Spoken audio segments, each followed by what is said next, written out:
en vue de les soutenir pour ce combat. Mais qu'on sache également que ce combat est noble.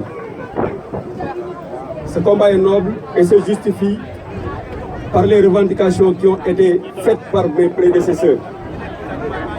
Elles sont multiples, ces revendications, mais elles se résument en 3 points. Le blocage des visas au niveau de l'ambassade de Chine, ça doit cesser, il faut que ça s'arrête. L'envahissement par les Asiatiques au niveau du marché des HLM, mais également dans d'autres marchés du Sénégal qui ne se sont pas encore prononcés, doit cesser.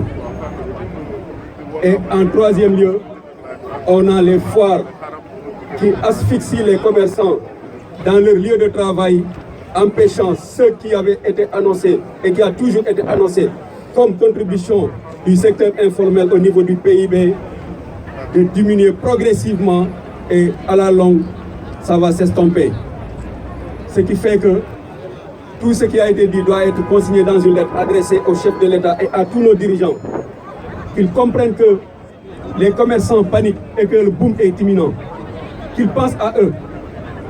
Qu'ils pensent à ces gens qui sont ici présents. Qu'ils pensent aux générations qui viendront après.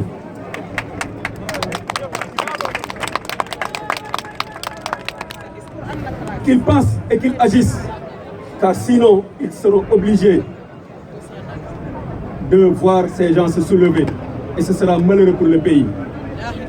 Cette hémorragie donc financière doit cesser. Au niveau de l'ambassade de Chine, qu'est-ce qui se passe? On empêche à nos commerçants de sortir du pays pour ramener de l'économie, pour amener de la valeur ajoutée à notre économie. En leur donnant des rendez-vous allant jusqu'à 6 mois. Finalement, leur investissement ne sera que consommation. Donc on les mettra à genoux.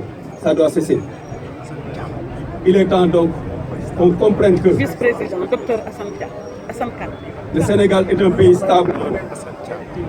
Il l'a toujours été. Et l'INACOA est en train de jouer ce grand rôle car le partenariat établi avec l'État du Sénégal a toujours été gagnant.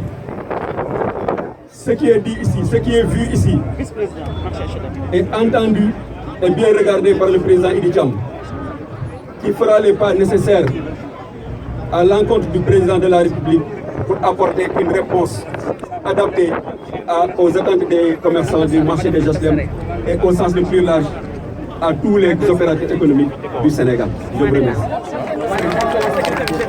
Vice-président de l'INACOA.